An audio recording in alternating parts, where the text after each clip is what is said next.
Hello everyone, welcome to my YouTube channel that is Learning Never Ends.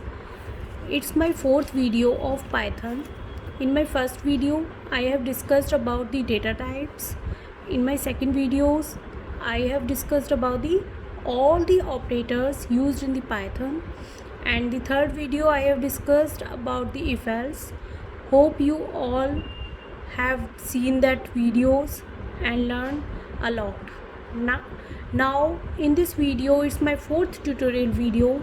In this video I will discuss about the control structures, their types and their uses according to the program. So control structure means who controls the flow of execution. Python always uses interpreter. Do you know why? Do you know the difference between the interpreter and the compiler? Interpreter executes the source program line by line, just like first line, then second line, then third line. But compiler executes whole program and then convert it into the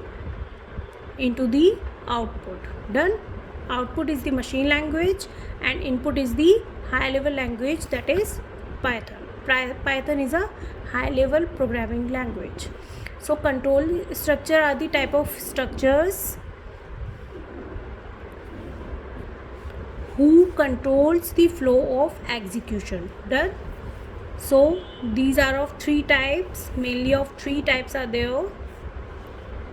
The first one is sequential structures. Second one is selection, and the third one is iterative. Done. So control structure has three types: sequential, selection and iterative. In sequential, interpreter reads all the program's lines line by line, or you can say sequentially, step by step. It's never skip any line. Means in sequential, statement 1, then execute statement 2, then 3,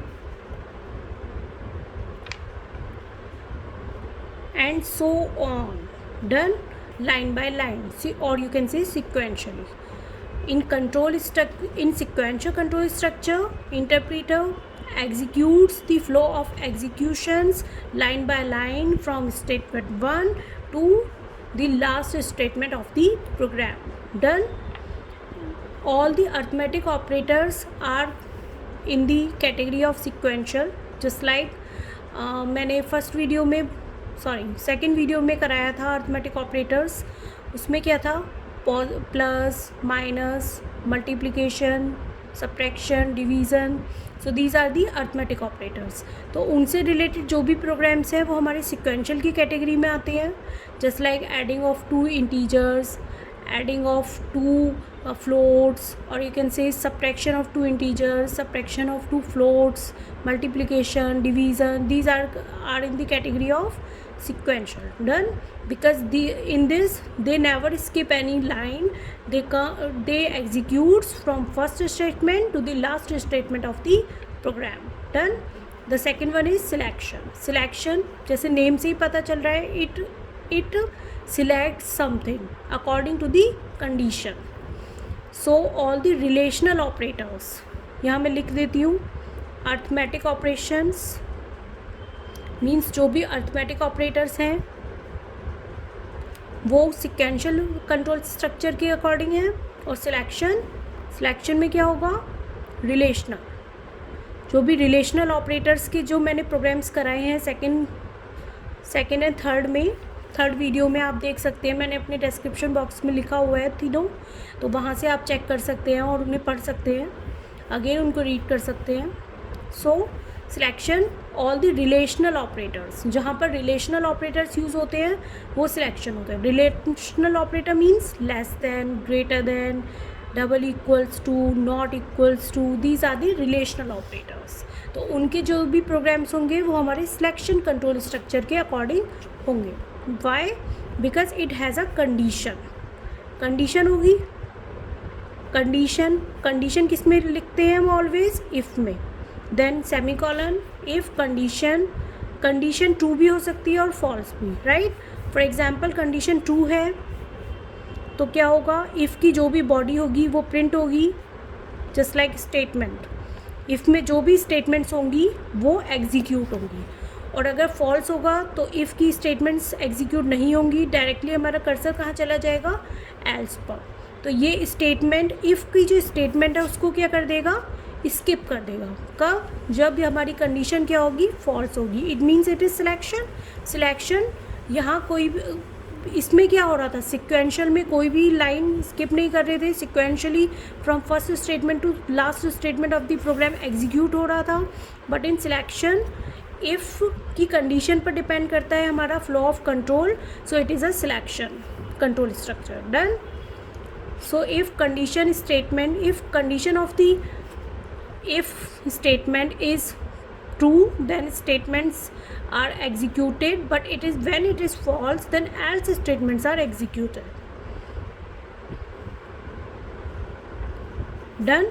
So it is the type of selection. So all the relational operators, all the programs which have relational operators are comes in the category of selection control structures. Just like if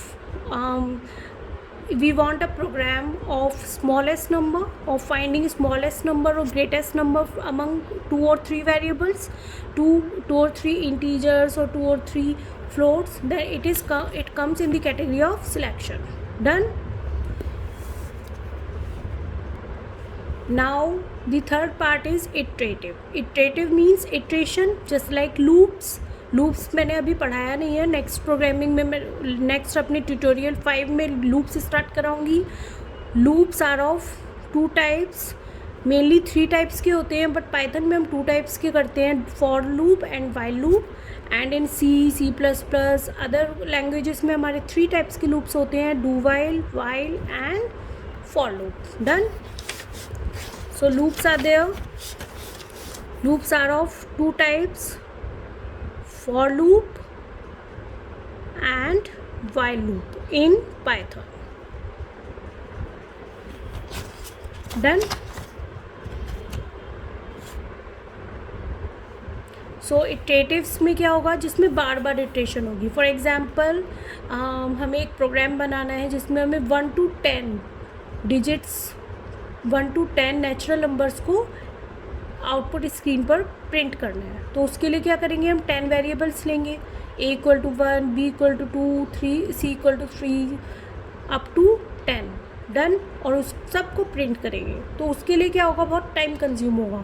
for example 10 variables हैं तो हम उसके लिए 10 natural numbers को print करना है तो हम 10 वेरिएबल्स लेंगे. But in case when we want 1000 numbers, हमें 1000 तक हमारे नेचुरल नंबर्स को एक प्रोग्राम में क्या करना है, आउटपुट स्क्रीन पर प्रिंट करना है. तो उसके लिए हमारा बहुत ज़्यादा लॉन्ग प्रोग्राम बनेगा. तो उसको शॉर्ट करने के लिए हम इटरेटिव मेथड यूज़ करते हैं. उसमें हम लूप्स यूज़ करते हैं, वाइल लूप्स यूज़ करते हैं, और उस वाइल लूप में ब्रेक एंड कंटिन्यू यूज़ करते हैं. तो उसका मैं एग्जांपल दे देती हूँ. फॉर एग्जांपल फॉर लूप जो होता है, it's like for example x equal to 1 2 3 4 5 and we want to print these numbers on the output screen. तो हम क्या करेंगे, it's a list because it has square brackets. Done. So x is a variable here. 1 2 3 4 5 are the integers in the list. It is in 0 index, it is in 1 index, it is in 2 index, it is in 3 index, and it is in 4 index. Done. For example, we want all the numbers have to print on the output screen. So we have to do this for I is a variable. Variable means whose value can change anytime according to the program. For I in x means x की value जो first index पर क्या है, zero index पर 1 है, तो first time में i की वैल्यू क्या होगी, 1 हो जाएगी. देन सेकेंड टाइम में क्या होगा, अगेन 1 टैब, यहाँ पर 1 टैब का स्पेस यूज़ करेंगे हम. Then print i. सो इसका आउटपुट क्या होगा, आउटपुट होगा 1 2 3 4 5. देखो ओनली 2 लाइन्स में हमारा, 3 लाइन्स में, मैक्सिमम 3 लाइन्स में हमारा प्रोग्राम हो गया. ईजी है ना, शॉर्ट मेथड है. So x equal to 1 2 3 4 5 it's a list. For i in x. So first ये कितने टाइम्स चलेगा ये प्रोग्राम, 5 टाइम्स. क्यों, फर्स्ट टाइम में x की वैल्यू जो ज़ीरो इंडेक्स पर है वो होगी 1, तो i की वैल्यू 1 प्रिंट हो जाएगी. देन x की वैल्यू 1 इंडेक्स पर 2 है, तो i की वैल्यू 2 होगी, तो 2 प्रिंट हो जाएगी. देन सेकेंड इंडेक्स पर x की वैल्यू क्या है, 3 है, तो 3 प्रिंट होगा, बिकॉज i को प्रिंट करना है हमें ऑलवेज, तो 3 प्रिंट होगा. देन 3 इंडेक्स पर 4 है x की वैल्यू, तो i की वैल्यू 4 हो जाएगी, तो i. देन 4 इंडेक्स पर 5 है, तो x की वैल्यू 5 है, तो i की वैल्यू 5 हो जाएगी और 5 प्रिंट हो जाएगा. आफ्टर दैट क्या होगा, कंप्लीट, लिस्ट कंप्लीट हो गई, तो प्रोग्राम भी हमारा एग्जीक्यूशन कंप्लीट हो जाएगा. डन. एक बार और रिवाइज कर लेते हैं. Control structures are the type of structures who controls the flow of execution. Done. It has 3 types, sequential, selection and iterative. Sequential में स्टेप बाय स्टेप चलता है, कोई भी स्टेटमेंट को हम स्किप नहीं करते. From statement 1 to statement last हमारी सारी statements line by line, step by step, sequentially, और यू कैन से एग्जीक्यूट होती है. सिलेक्शन में क्या होता है, ऑल रिलेशनल ऑपरेटर्स यूज़ होते हैं. क्यों, इसमें कंडीशन की रिक्वायरमेंट होती है. कंडीशन ही हमारी बताती है कि हमें क्या सिलेक्ट करना है, कौन सी स्टेटमेंट हमें सिलेक्ट करनी है. फॉर एग्जांपल हमारी कंडीशन किसी में ट्रू होगी, तो हमें स्टेटमेंट कौन सी एग्जीक्यूट होगी, इफ़ वाली, और फॉल्स होगी तो else. Okay, so it's a selection depends on the condition. The third one is iterative. Iterative means iteration. So iteration में loop use होते हैं, for loop and while loop. Done. Thank you. Hope you get my point. In my next video, or you can say in my tutorial 5, I will discuss about some programs related to the sequential, selection and iterative. Sequential selection का मैं already करा चुकी हूँ, उसके भी मैं एक बार thoroughly कराऊंगी, और iterative methods के examples. Thank you so much. Thank you.